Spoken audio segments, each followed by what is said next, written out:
Chers compatriotes, c'est un plaisir de vous retrouver encore une fois. J'aimerais évoquer avec vous aujourd'hui le 38e anniversaire, le discours du 38e anniversaire de l'indépendance de Djibouti tenu par le dictateur Ismaël Omar Guelleh. Et je me pose la question suivante, et je vous la pose également. Ce 27 juin 2015, le dictateur djiboutien a-t-il commémoré pour la dernière fois l'indépendance de Djibouti? Avant de répondre à cette question, permettez-moi de dire un mot sur cette scandaleuse affaire de la Médersa Al-Arshad Al-Islamiyya. Fondé en 1978, cet établissement scolaire privé où l'on enseigne l'arabe a obtenu en 1999, par décret présidentiel, un terrain constructible de 10 000 m² sise au lotissement Guelleh-Batal. Aujourd'hui, le ministre de l'Éducation nationale, à la faveur d'un nouveau décret présidentiel expropriant l'ancienne propriétaire, il s'agit d'une dame, a entrepris des travaux dans l'enceinte de la Médersa. Que faut-il penser de cet abus de pouvoir? Cet abus de pouvoir caractérisé. Je ne suis pas aussi naïf et accommodant de trois personnalités qui sont intervenues sur cette affaire. Aden Mohamed Abdou, Dr Abaté Ebo, deux députés de l'USN, et M. Charlie Lardé ont interpellé le chef de l'État en lui demandant de rétablir dans ses droits la propriétaire spoliée. À mon avis, cette spoliation est un crime à deux niveaux. C'est un crime dans la mesure où on spolie quelqu'un qui a acquis des droits d'une manière légale, on spolie une femme. Or, les femmes chefs d'entreprise à Djibouti ne courent pas les rues. Alors, je pars d'un constat simple. À Djibouti, nous vivons dans un état de non-droit. Nous sommes gouvernés par des criminels, des voleurs, des spoliateurs, des monstres qui sont sans foi ni loi. La violence est gratuite, l'arbitraire et la spoliation des faibles font partie de l'ADN de ce régime. Face à un tel système, la seule réaction possible est de s'organiser dans le but de l'éradiquer en utilisant tous les moyens possibles à notre disposition. Ne gaspillez pas, je répète, c'est la 10e fois que j'ai dit à l'USN, ne gaspillez pas vos efforts pour essayer de guérir un malade incurable, un malade qui se trouve au stade terminal. Ne perdez pas non plus votre temps à vouloir dialoguer avec un homme qui nie votre existence. Ceci dit, revenons maintenant à notre sujet. Ce 27 juin 2015, le dictateur djiboutien Ismaël Omar Guelleh vient-il de commémorer pour la dernière fois l'anniversaire de l'indépendance nationale? Cette question n'a rien de banal dans le contexte actuel de dégradation alarmante de l'image du chef de l'État et de son régime. La réponse est évidente pour moi. Le peuple et les démocrates djiboutiens n'accepteront jamais que le dictateur brigue un quatrième mandat alors qu'il est en train aujourd'hui d'exercer un troisième mandat illégal, car en 2010, il a révisé la Constitution nationale qui prévoyait qu'un président ne pouvait briguer que 2 mandats de 6 ans successifs. Je dirais d'abord un petit mot au sujet de son discours des vœux prononcés à l'occasion de ce 38e anniversaire de l'indépendance du Djibouti. La première surprise réside dans le fait que l'intervention est faite en français. Jusqu'à présent, un décalage total avec la société pluriethnique du pays. Le dictateur complexé avait l'habitude d'adresser ce vœu en Somalie. Prisonnier de ces réflexes pathologiques des tribalistes, il excluait d'office plus de la moitié des citoyens djiboutiens du corps national. Pour un psychologue, un tel comportement consistant à nier l'existence d'une personne ou d'une communauté exprime un désir inconscient de souhaiter sa disparition, sinon sa mort. Vous, les Arabes, les Afars et toute l'opposition djiboutienne savez dorénavant les instincts de meurtre que le dictateur nourrit à votre égard. Dans sa forme, le discours de vœux de 2015 n'échappe pas à la règle. Il est insipide et soporifique à souhait. Il ne fera pas date dans l'histoire des discours présidentiels.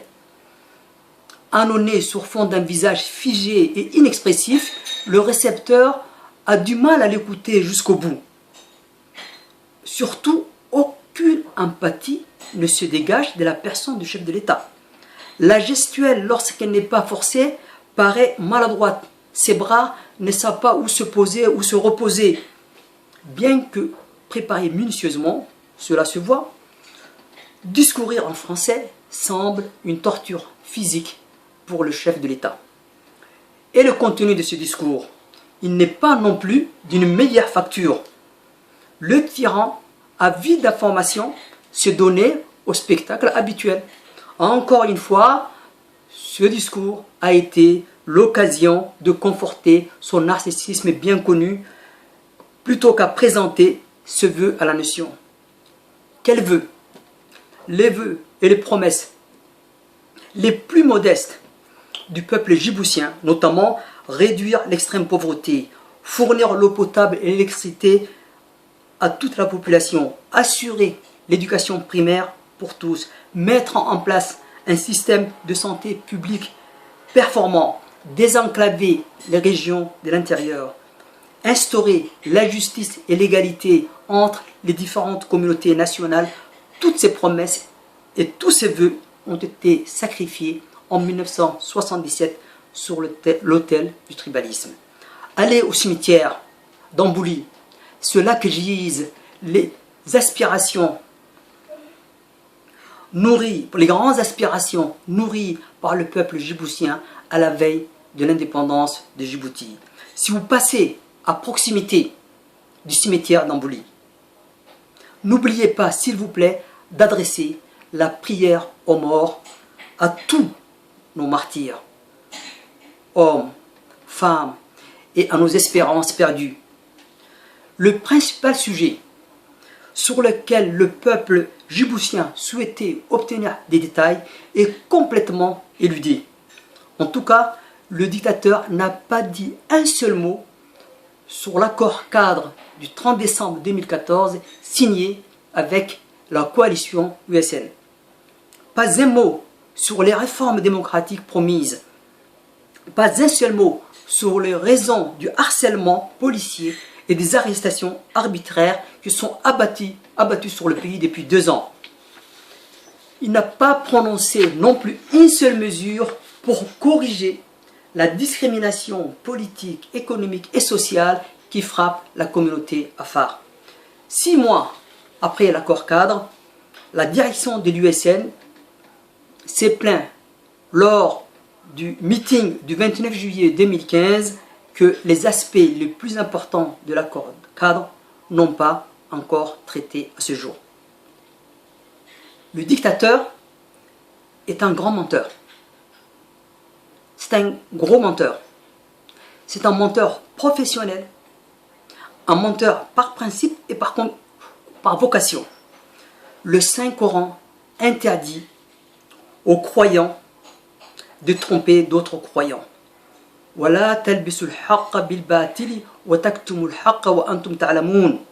Ne dissimulez pas la vérité en la revêtant du mensonge, lit-on dans la sourate Al-Baqarah. Or, chaque fois qu'il prononce un discours, des discours qui sont souvent truffés des références religieuses, le chef de l'État distribue à profusion des mensonges et de la démagogie. Le dictateur ment comme il respire lorsqu'il prétend que le pays, qu'il a engagé le pays dans l'innovation énergétique et l'industrialisation. Il a promis de nouvelles infrastructures, des chemins de fer, routes et encore des ports. Or, tous ces projets auront pour conséquence principale d'alourdir l'endettement du pays en hypothéquant l'avenir des générations futures. Il a évoqué également les réformes du marché de l'emploi, de l'éducation et de la santé. Toutes ces réformes sont à classer dans la rubrique éléphant blanc. Elles n'existent que dans son esprit. Le dictateur ment comme il respire quand il parle de la solidarité. Un seul exemple concret me suffira pour confondre sa mauvaise foi. Ce mois de Ramadan 2015 a coïncidé, comme vous le savez, avec les dernières semaines du mois de juin et les 2 premières semaines du mois de juillet. Période très chaude, période particulièrement caniculaire à Djibouti. Des centaines de milliers de familles ont été privées, ont été victimes de coupures d'électricité intempestives. Imaginez qui est le président qui dirige l'électricité de Djibouti. Comme par hasard, c'est un cousin d'Ismaël Omar Guelleh, Jama Ali Guelleh, qui est là pour piller l'institution étatique et pour s'enrichir tout simplement. Qu'a fait le président égocentrique pour soulager ces familles jeûnant dans des conditions très difficiles? Il a promis qu'un jour, les Djiboutiens auront accès à l'énergie, une énergie propre, continue et accessible. Mais dans l'immédiat, tout de suite, qu'est-ce qu'il a promis? Rien. Dans l'immédiat, pourtant, durant le mois de Ramadan, son gouvernement aurait pu prendre la décision temporaire de réviser à la baisse la facture énergétique. Le dictateur ment comme il respire quand il évoque la liberté. Alors qu'il prétend incarner la stabilité et la démocratie sur papier, comme disait le président Obama. Ismaël Omar Guelleh sème la terreur et gouverne par l'arbitraire. La violence étatique n'a même pas respecté la trêve du Ramadan. Entre début juin et fin juillet 2015, 60 personnes ont subi des violences physiques et psychologiques pour avoir exprimé leurs opinions. Alors je vais essayer de lister rapidement les arrestations arbitraires qui ont eu lieu entre les 2 mois. Le 6 juin 2015, une dizaine de femmes et 2 jeunes mineurs venus accueillir l'artiste Nima Jama ont été arrêtés, molestés et condamnés à des peines de sursis de 0 à 8 mois. Dans la nuit du jeudi 11 au vendredi 12 juin, 2 jeunes ayant manifesté contre les 4e mandats ont été emprisonnés pour délit d'opinion. Entre les 12 et 20 juillet, 11 Liculois ont été séquestrés par la gendarmerie et puis relâchés faute de preuves. Le 16 juillet, ce fut le tour des 18 jeunes d'Ali Sébié qui furent arrêtés et transférés aussitôt à la capitale, à la prison de Gabon. Le 25 juillet, Madame Mako Hussein Miguel, une grand-mère âgée de 80 ans, a été arrêtée avec ses fils et petits-fils dans le but tout simplement de les intimider. Et le message envoyé aux Djiboutiens est clair. Vous, que vous soyez des enfants, des femmes et des personnes âgées, ne contestez pas le pouvoir en place. Voilà le message envoyé. Le dictateur ment comme un arracheur de dents quand il parle de la souveraineté nationale. C'est un vaste et passionnant sujet sur lequel je reviendrai un jour. Mais déjà, vous imaginez bien de quelle souveraineté parle-t-on quand un petit pays de 23 000 km² et de moins d'1 million d'habitants possède sur son territoire des bases militaires appartenant à des grandes puissances économiques et militaires du monde. Chers compatriotes, à Djibouti, le despotisme est fait loi. Une seule autorité existe dans le pays. C'est la volonté de puissance du despote Ismaël Omar Guelleh. Je peux dire en définitive, qu'il y a un seul homme qui est libre à Djibouti, c'est le dictateur. La liberté dont il jouit est celle dont 900 000 hommes et femmes sont privés. La légitimité qu'il se confère, qu'il s'attribue, est celle dont 900 000 citoyens sont dépouillés, sont privés. Le pouvoir dont il abuse est celui qu'il exerce sans